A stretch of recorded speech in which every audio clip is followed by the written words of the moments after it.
This week on Supercars Talk, it's that fun time of year where it's like we're back in school. I get out the red pen and give everyone a grade for the year.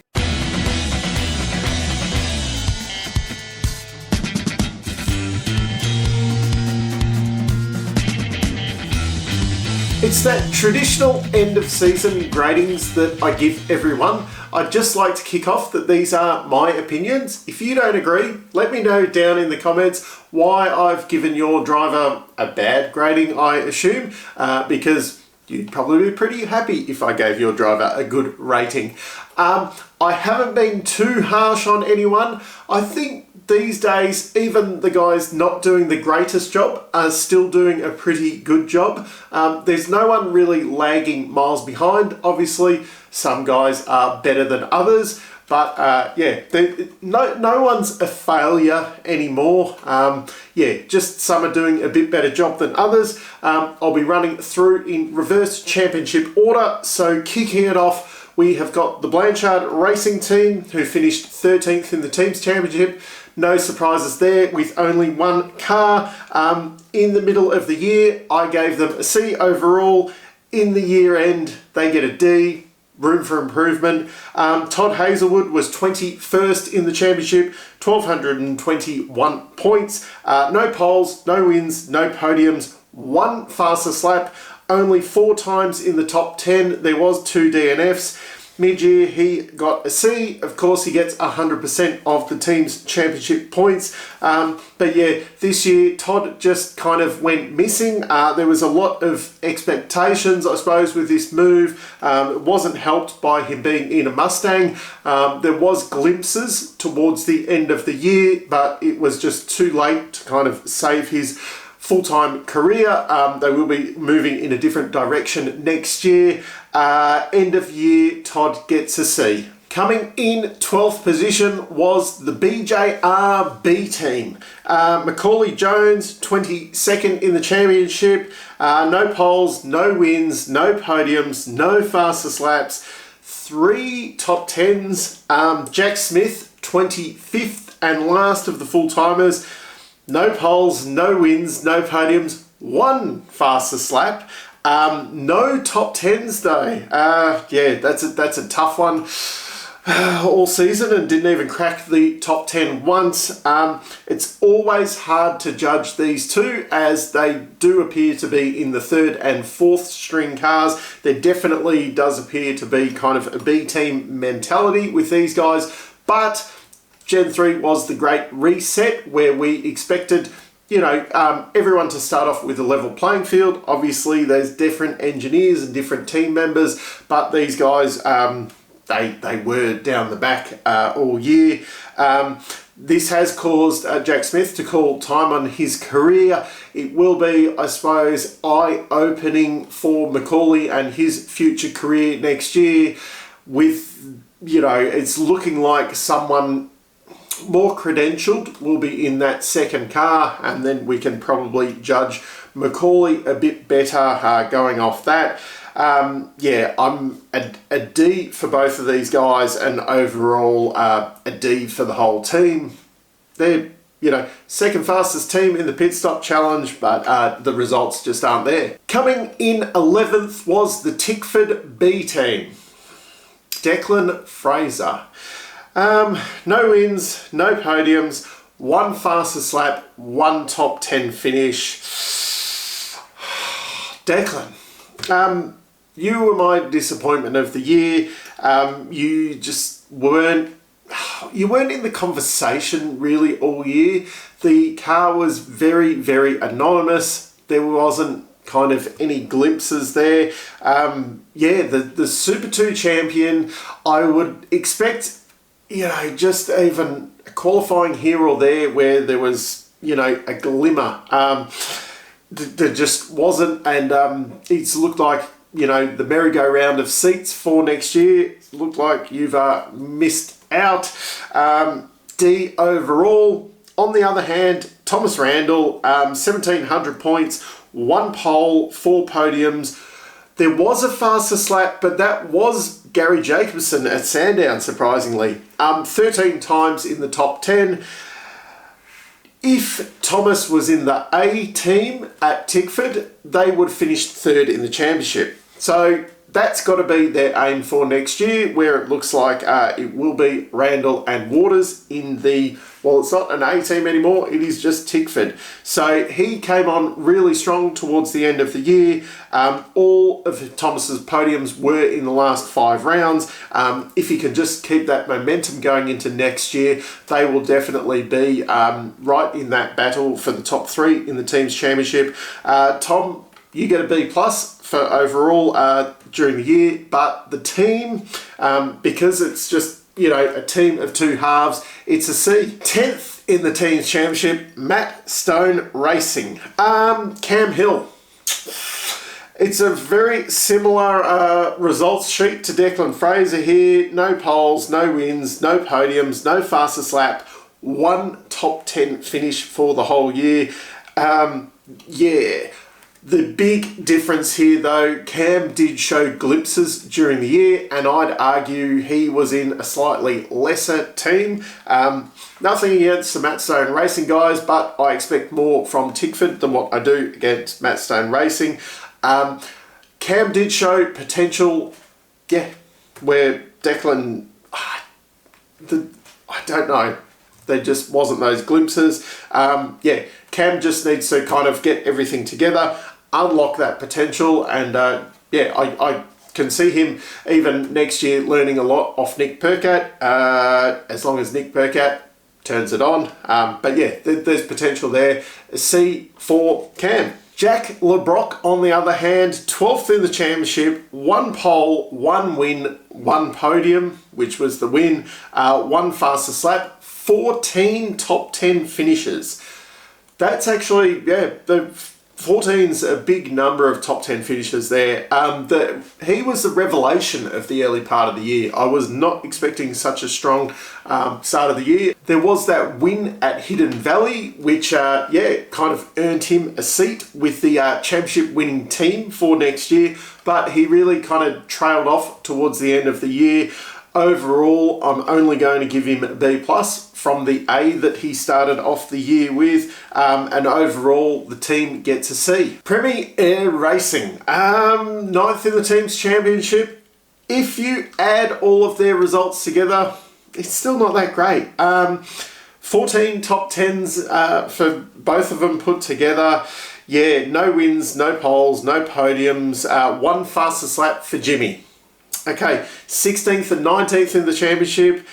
It's very hard to rank these guys because there's flashes of speed there. You know, on an odd weekend, one of them could be well in the top 10. You know, Jimmy was in the top 10 shootout in the Gold Coast and things like that, but then they get kind of lost in races. I'm C's across the board for all of them. 8th in the team's championship was Team 18. Scott Pye, 18th in the championship. No poles, no wins, no podiums, 2 fastest laps and 8 top 10 finishes. Just a middle year from him. I'm not surprised that he's out of a full-time ride now. I'm sure he's going to be right on the pace in the endurance races next year with Triple Eight.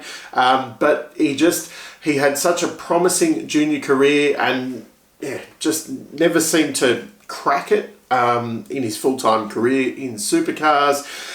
Yeah, it's a middle-of-the-road year, gets a C. Mark Winterbottom, 15th in the championship, only a couple of spots up there. Just, you know, 2% more of the points, of the team's points. He did get that 1 win, which was 1 podium and 1 fastest lap. 10 top 10 finishes. He finally got that non-Tickford win that he's been looking for so far. But yeah, there were too many weekends where there were non-results. He scrapes in for a B for the year for that weekend. It was the old Mark Winterbottom there in Darwin. He just, yeah, he led from the front. He looked really impressive. Team overall, I'm going to give him a C. The Bathurst kind of calamity, that was very disappointing. They're lucky to get the C with that Bathurst calamity. It could have nearly bet a D just on that result. In 7th position, we've got what I think is the greatest improving team over the year, Grove Racing. Matt Payne, 14th position, no poles, but 1 win for 1 podium, no fastest laps, 8 top 10 finishes, no DNFs. Rookie of the year, and definitely shakes off that Max Payne name tag that some people around here had given him. No DNFs. I expected him to tear up a lot of equipment this year, but he was just solid. The final race in Adelaide, if we see more of that, he could be a championship contender next year. That was very Brock Feeney-esque from the end of last year. If that's a jumping off point for him next year, like it was for Brock Feeney last year to this year, as I said, he could be a championship challenger next year. That's kind of, how much he improved over the year. B overall for the year for Matt. And Dave Reynolds, 9th in the championship.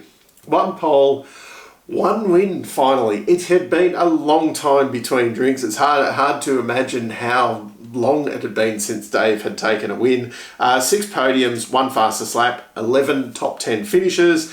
If he was staying at the Groves, I would put him down for a championship challenge next year, but unfortunately he's off to... They're not greener pastures, they are different pastures.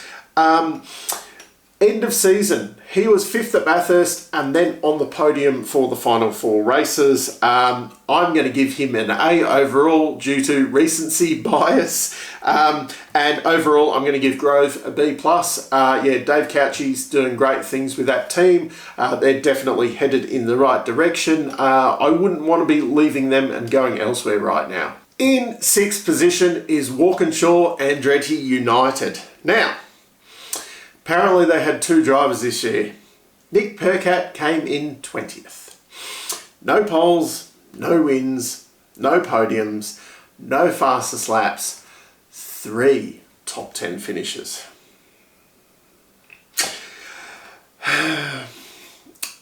I expected when Nick signed up for Walkinshaw Andretti United, the plan was that he was going to push Chaz into championship contention. They were going to, they were going for the team's championship with these 2.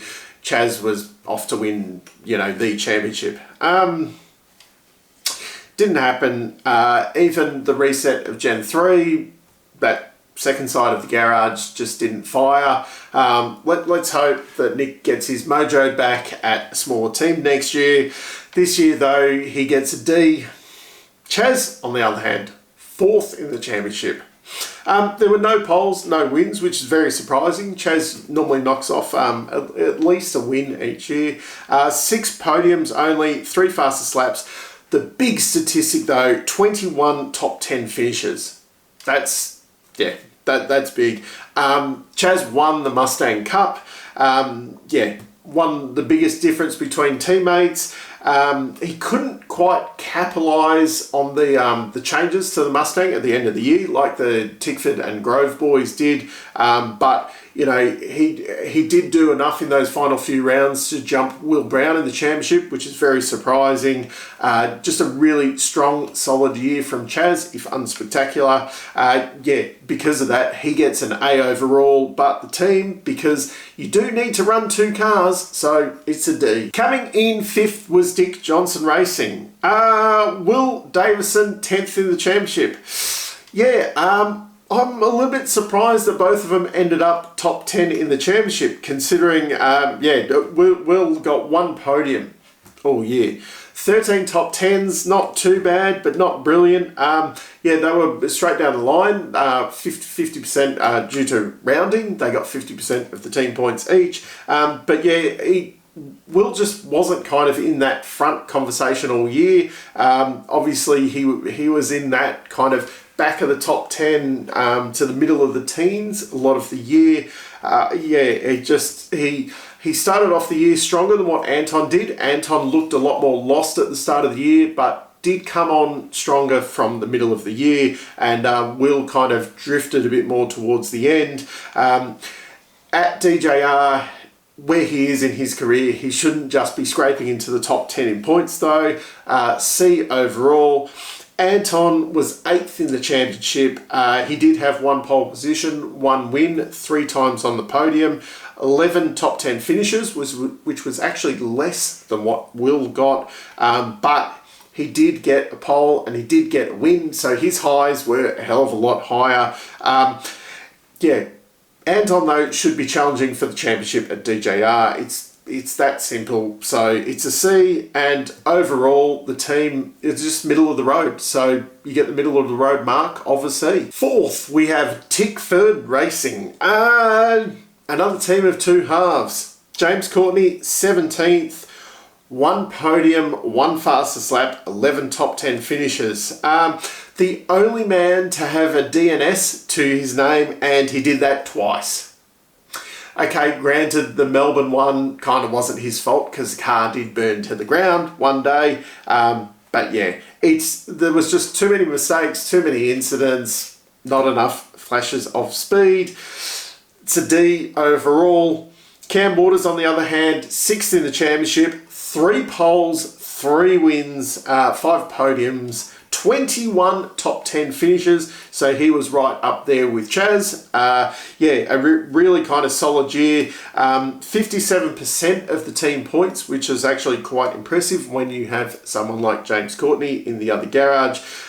Cam started off the year with a win in Newcastle, finished off the year with a win at Adelaide. Yeah, he won with the Mustang when it was at its worst.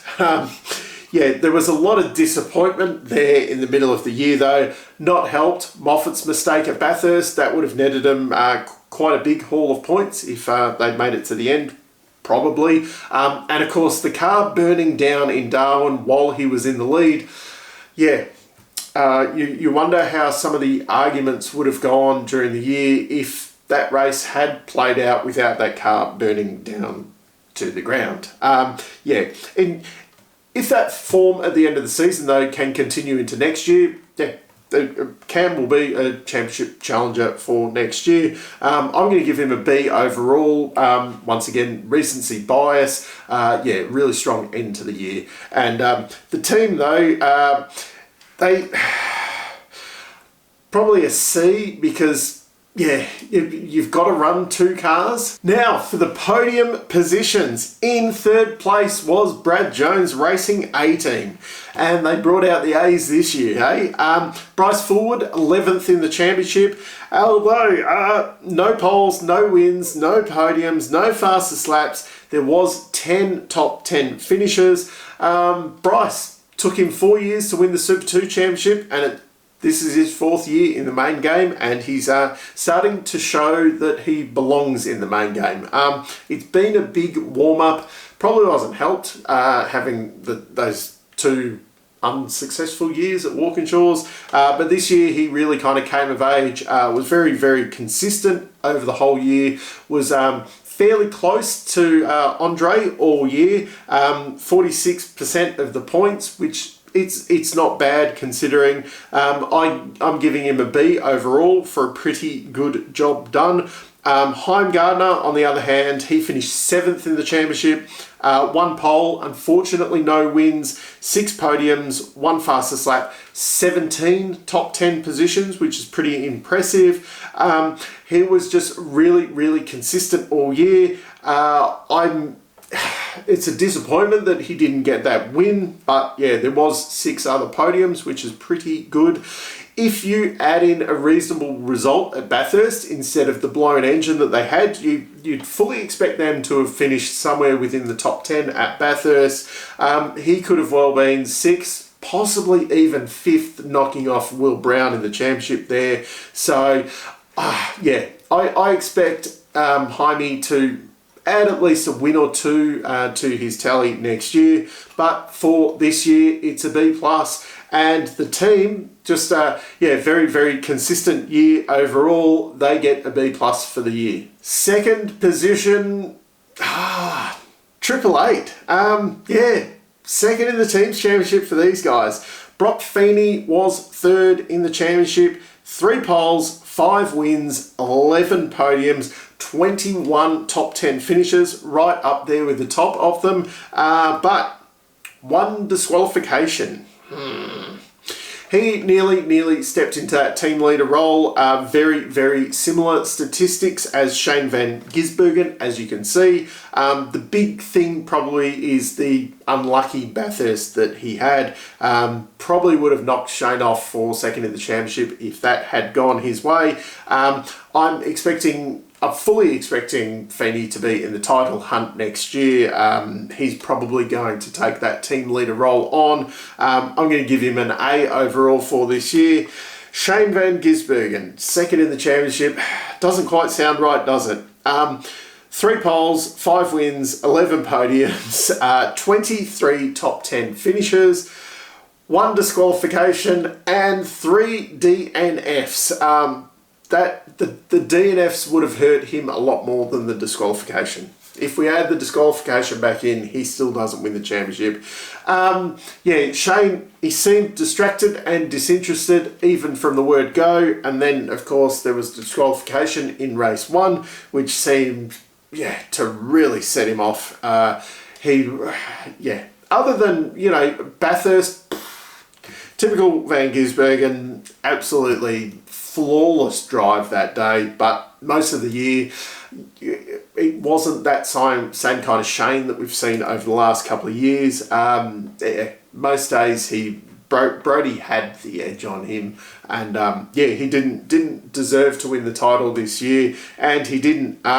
It's a B+ because I expect more out of Shane.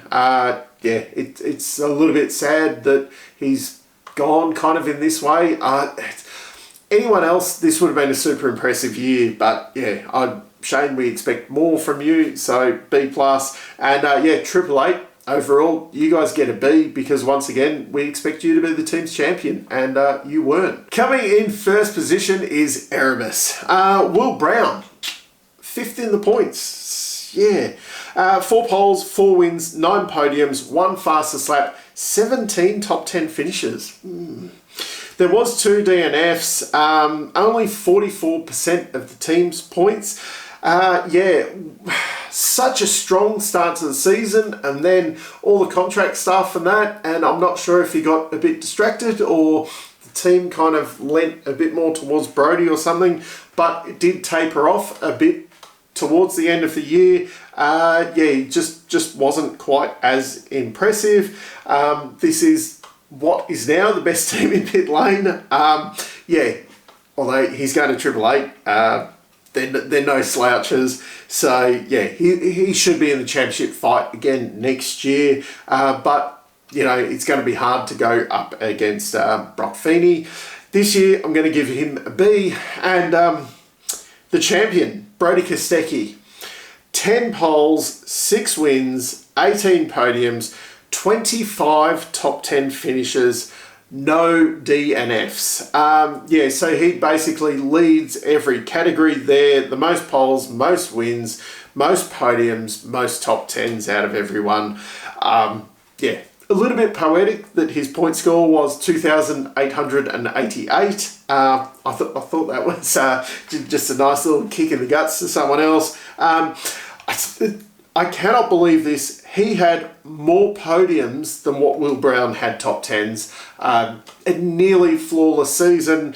If not for a little bit of a strategy call that was slightly wrong at Bathurst, he probably would have taken that out too.